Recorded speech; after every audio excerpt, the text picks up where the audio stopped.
So I was checking my email one day, I was getting a little bored, and I took a break and I went into a Jewish chat in MSN.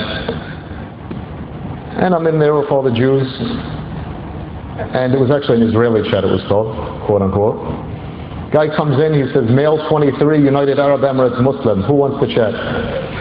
So all the Yahud, they started making fun of him, saying all kinds of horrible things to him, and he was answering them back, but his criticisms of quote unquote Israel were very precise. So I was interested, because I'm Ajnabi, I came to this land from the West, and I see that all these conclusions that he's coming to had some weight to them.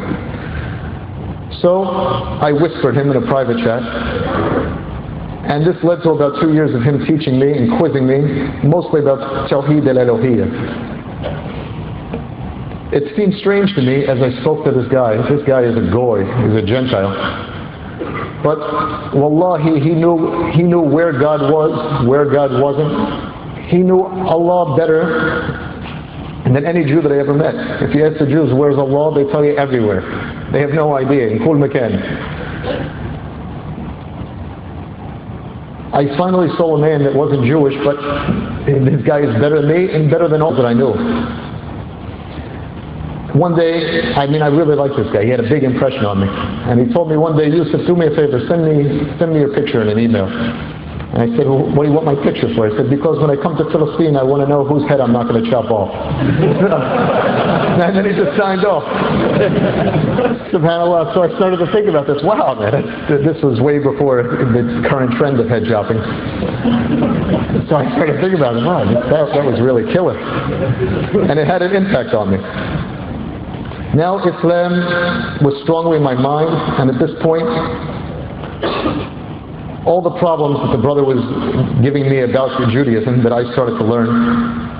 And by the way, to understand Judaism in full is very hard, because Judaism is based not just on the simple level, and the Quran says it's simple for all to understand. Judaism has, or I should call it Rabbiism, it has the simple understanding, the middle understanding, and the hidden understanding that only the Hakamat, or should I call them the elders of Zion, understand.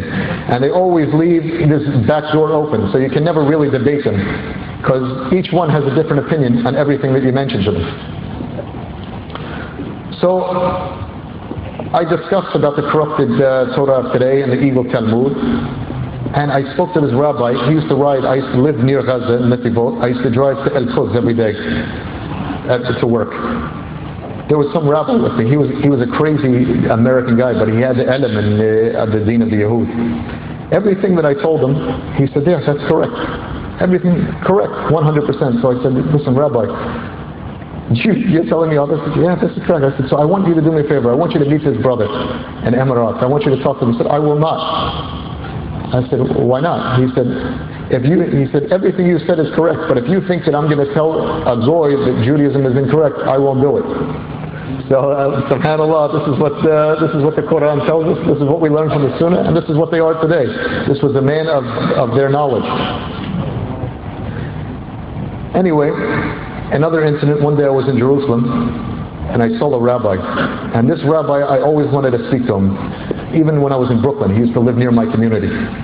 His name was Rabbi Soleimani, and he was the rabbi of the Shirazi Jews from Faras, from Iran. And he was new to America. And now I see the Iranian Jews that are in quote-unquote Israel.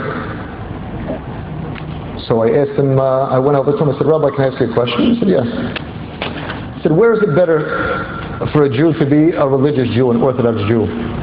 In a land of Sharia, at that time that's what I believe that land was that he was in, where the women, they're dressed in hijab, properly covered. You don't hear al-shaf words, you don't hear the dirty words coming out of their mouth on the street like you see in Tel Aviv, in these places where the Iranians live. They have dresses, it's not size 1, 2, 3, it's the size they wear is not guilty, Your Honor. Really, really short. Is it better that they see this, or is it better that they be surrounded by these people? And he told me, not by force. I said, Rabbi, do you believe that the Torah is the haq? You believe the Talmud is the haq? You believe Judaism is the haq? He said, yes. I said, you're going to tell me that if you had the quwwah, if you had the power to enforce that deen that you believe is the truth, you wouldn't do it? And he told me, shh, Khalas. This man is Zabali. I don't want to see this guy. Now I see exactly for sure what they are. These are garbage people. They don't even stand up for what they believe their religion is. The next morning I went to the Suq al-Arabi in Al-Quds, and I bought the translation of the meaning of the Holy Quran in English. And I remember when I was taking it home, it was like I was taking home contraband, like I had something stolen, because the Yahud, they say you're not allowed to read, especially the Rambam, he's one of their big hakamat, that you're forbidden to read any foreign ideologies or faiths. When I got home, I locked myself on the sun porch, and this is, Yom HaSabt is the day off for the Yahud.